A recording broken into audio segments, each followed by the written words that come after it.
Hello, people. Today I'm going to talk to you about Michael Franzese. Now, you know that he's been doing this sit down thing with Sammy Gravano. Personally, I think Sammy's been ripping him apart pretty good. And, listen, I'm not sticking up for Sammy. You guys, by looking at anything I've ever done on Sammy, know my feelings towards Sammy. But Michael Franzese is no better. And you got one guy who's a killer and then the other guy that's not. But the guy that's not a killer is doing something through the church right now, protecting his money, because basically he's not allowed to make money off movies or books about himself. So the best thing to do, nonprofit organization, you can move everything to the church and the government can't touch it. It's a brilliant move. You got to give Michael Franzese his credit to do this. People, there's a lot of things going on out here that people don't talk about. And they don't want to because Michael Franzese comes off as this sincere man. Right now, Michael Franzese is in the process of running a great scam, doing a great job. People are buying it. But, here you got Sammy Gravano, a street guy. He's listening to Michael Franzese. He had the best line ever. He says, I don't want this guy praying for me. So, I started doing some research on Michael Franzese. See, people, this is what really gets me pissed off about this. People are dumb. They just don't want to research. They don't want to read articles in papers. They just want to believe what they hear. They want to believe Sammy Gravano's stories. They want to believe what Michael Franzese says. But facts are facts. So what I'm going to do now is show you facts. First of all, remember, Michael Franzese had a contract taken out on him, approved by his father. By his father. Why? Because he was a rat. No other reason. Franzese was a man of honor. He was like John Gotti. I mean, they were just two guys that went to prison, did their time, and that's that.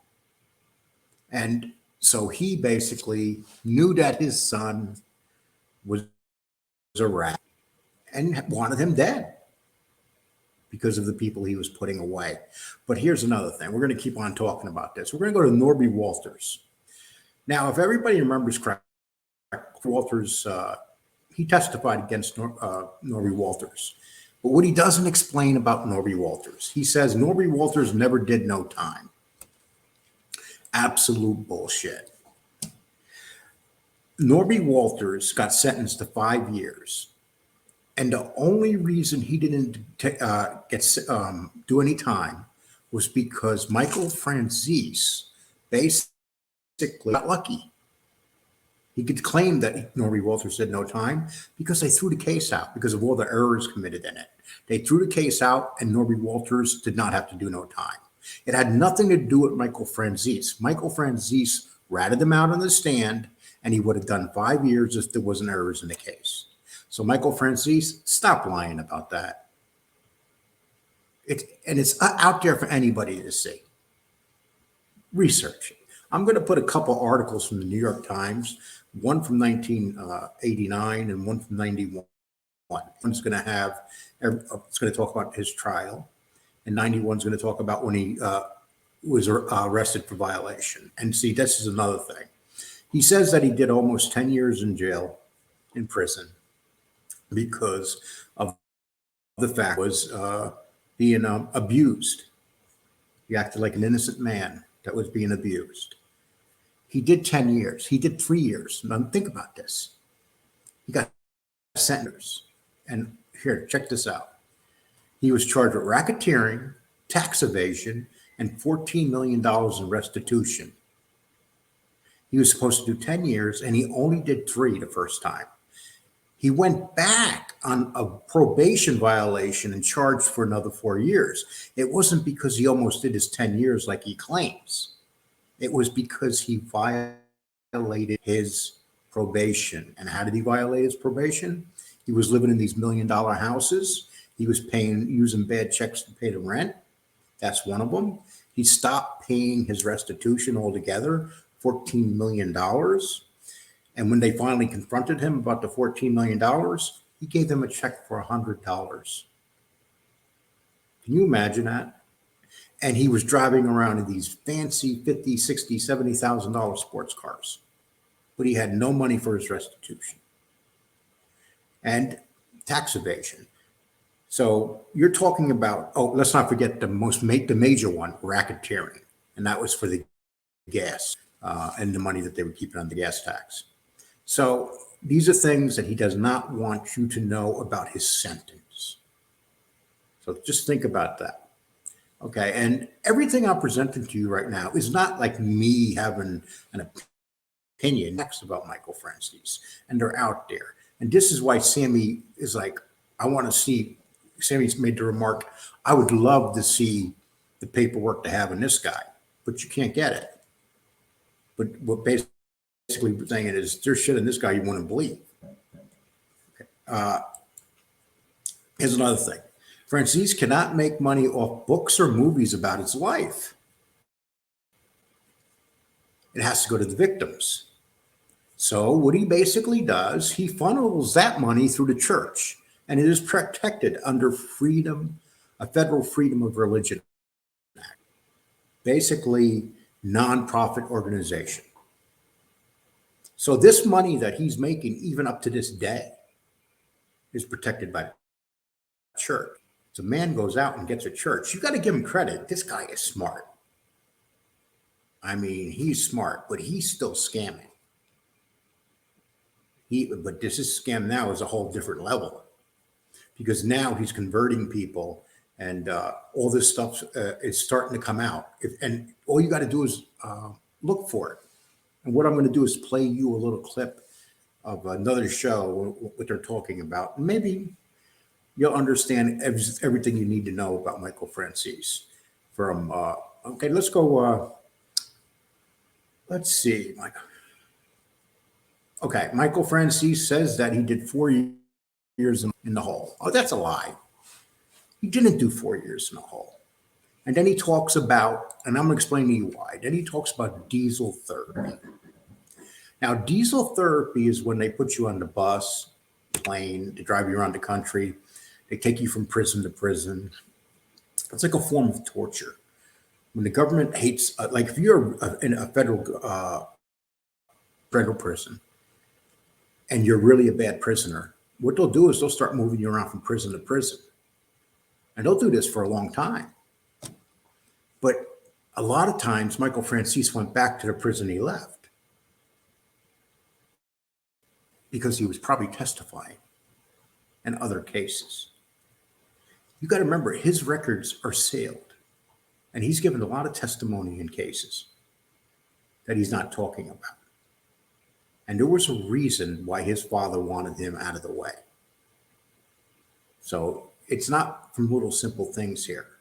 Very serious things when a father's willing to have his son taken out. And Michael Franzese is no better than his son. They're both at the same level, except, they're con men. They're lifelong con men. They understand everything there is to understand about money. They know how to hustle like no other people. Sammy now has his show, and he tells his stories, and half the time he tells his stories, they're embellished. All you got to do is, once again, read his confessions to the FBI. It's kind of funny because if you listen to Sammy said that he pulled Chico out of the car when the explosion happened. But if you read the report, there was a cop, and Sammy left the scene 5 minutes earlier. All you have to do is read the report on that, or pull up any articles about the explosion or TV clippings. It's that easy to find out when these guys lie. And this is what they are. They're master manipulators. They're liars. And they're damn good at it. They're some of the best. Michael Franzese is probably the best. And now he's finding a way to protect all the money that he makes. Like he said that he didn't make hardly nothing off that thing with Sammy, the sit down. Yes. A lot of people are watching that thing. And on top of that, it's like free advertising. You know, it's going to make him a lot of money. It's going to make him more money than ever. And Sammy has over 400,000 subscribers, but he'll never catch Michael. Michael 100,000. And the reason you'll never catch him is because about 300,000 of those subs are from the church. And let's face it, the church isn't going to ever back Sammy Gravano. So once again, Michael Franzese knows exactly what he's doing. This guy's smart like a whip.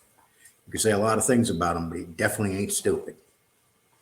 Okay, so I have a video I want to play with you. It's from Mafia Made, and this Anthony Caiucci is his name. The guy. So what I'm going to do, let me pull this up.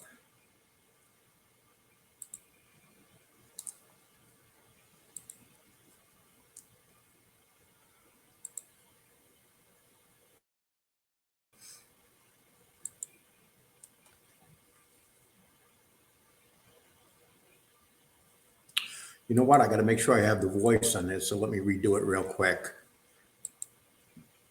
Sometimes I forget to hit the voice button, the audio button, I'm sorry. Okay. Here we go. Okay. So this is from Anthony Caiucci. It's Mafia Made. Very good channel. I love it. And these guys, Carlos and Anthony, they're really good working together. Anthony Caiucci started off by himself, but now he's working with this guy, Carlos. Carlos is used to be a drug dealer from Colombia and did some heavy time, as did Anthony Caiucci. But I want you to listen to what he's talking about right here. This is very important. Said he had not intended to commit fraud, and added, there were a lot of things going on in my life. You remember he used that shit the other day when he was apologizing to Sammy the Bull? There's a lot of things going on in my life. I just can't get my head. Da, da, da. I know he had some family issues, but the same fucking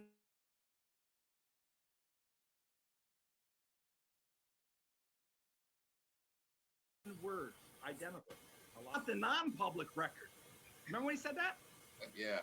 I want the non-public record because you're lying, motherfucker. And yeah, that's what they said when they were there arguing. Sammy said, "I want the non-public record about Michael Franzese, not the public record." I can only imagine what Michael Franzese's non-public records look like. This guy was not a little snitch; he was a huge snitch. And Mike knows that this is sealed. This is sealed documents. You can't go to the courthouse and get that shit on you. But the newspapers, they aren't sealed.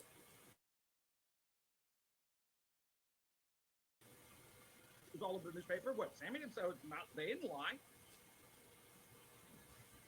Can't fucking lie. It's not. No. If they did, he could sue the shit out of it. Judge Nickerson imposed a 4-year sentence and told prosecutors to make sure. Now, this is another good one here because I remember this.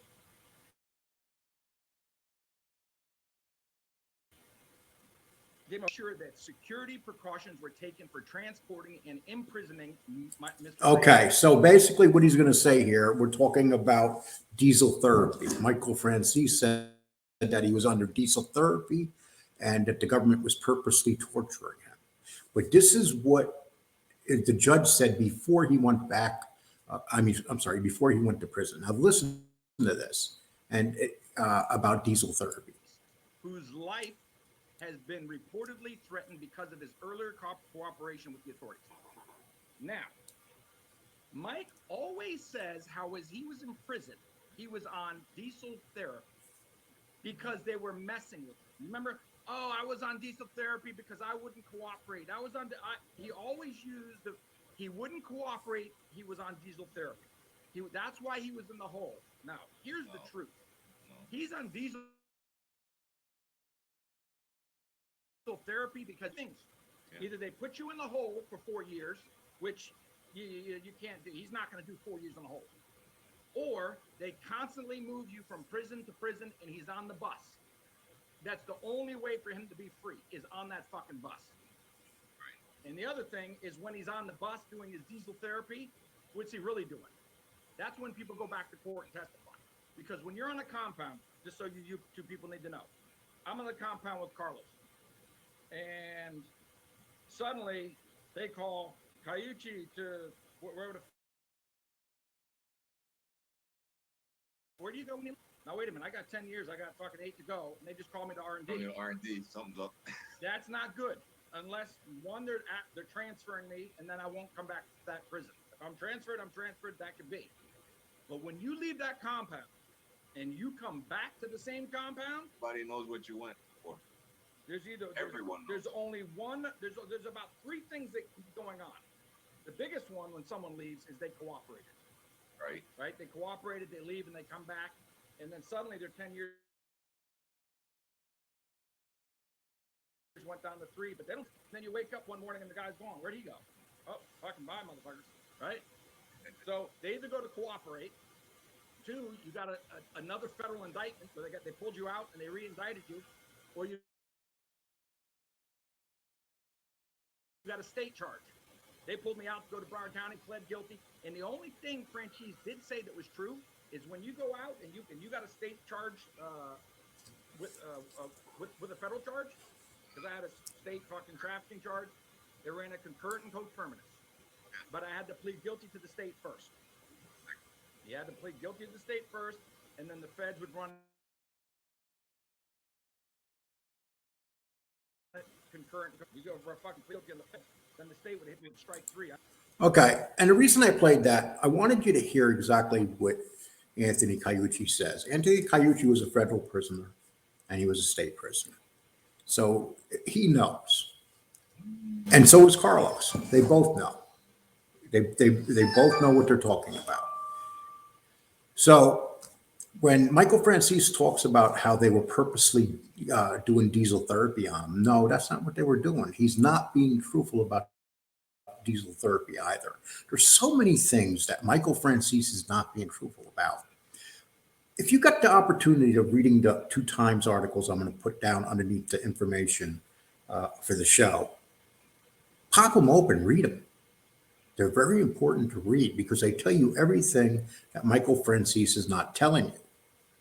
And this is why he really had to think hard about when he did this whole sit-down thing with Sammy. If I was him, I would have never done it because Sammy's called him out on several things. Because Sammy's saying, well, my life was all fucked up. You know, I'm considered a rat and stuff, but you're just as big as a rat. And he is just as big as a rat. But just because John Gotti's name is John Gotti, Norby Walters isn't John Gotti, but Norby Walters didn't deserve to go to prison. And then here, let's talk about another thing that he ratted on. He testified before Congress against boxing. Basically, what he did is he gave them a lot of evidence on active people in the street who eventually got cases from this testimony to Congress. So you go watch that on TV too when he's testifying before Congress. So you had active made members that were being talked about. You had like people like Don King who were civilians. And they were talking about the corruption and the mafia and boxing. That's another form of snitching. That's snitching. That's ratting. So every opportunity that Michael Franzese had to become a rat, he became a rat. And now he walks around and he lies and he says, I wasn't a rat. You know, this is BS and they're lying. No, the only one lying is Michael Franzese. And that brings me to another point. If Michael is a rat and people are out there calling other people rats for having friends who ratted, but Michael Franzese is your friend, you're no different. Absolutely no different. Michael Franzese was a huge rat, not a little one. So if you're going to go after other rats, put Michael Franzese in that. Why does Michael Franzese get a pass? Because he put his life together? No. Michael Franzese is using the church to funnel money so he doesn't have to give it to the government. Do you think that he's even begun to pay that $14 million back in restitution? That'd be interesting to know whether he started paying that back, or maybe he's claiming that he's not making enough money. Because what happens with the church, they pay his bills. So, and that's how the man got smart. You know, he went out, he became a pastor, and he opened up his own church. You can't be smarter than that, can you? So Michael Franzese knew exactly how to beat the system. And don't get me wrong, I'm not knocking the fact that he is doing this. He's using the tools that are given to him. What I'm knocking is he gets up there and calls other people rats, but he won't admit what he is. So why does he get away with that? And it's like I said, he's not a huge rat, people. I'm sorry. He's a huge rat. He's not a tiny rat. He's huge. You know, Michael Franzese, bless you. You got another hustle like you did with the gas tax. This hustle you put together yourself. The gas tax, there's different opinions who started that. But this thing with the church, oh, brilliant. And you're going to just keep funneling that money to the church. And then you're going to say, oh, these people you save and everything like that. But you're saving these people based on lies. That's my thing on Michael Franzese. You guys take it the way you want. Read the stuff that I put underneath this. And tell me what you think. Please subscribe if you're not subscribed to me yet. Please like. We're going to, and as you know, with this channel, we're getting away from this fighting stuff. So let other channels do it, and that's what they got. Now you have another where this person started, and they were doing great. Now they're doing this attacking everybody. So I guess that's how they want to get their views now. I promised you I was coming into the new year and talk about mafia stuff. This is mafia stuff. This is important. Michael Franzese was a capo. And he's also a big con man and a hustler. And it's kind of funny, though, the way people buy his shit. It really is. And Sammy's calling him on it. Okay, everybody, take care. And please tell me what you think. Right below this video.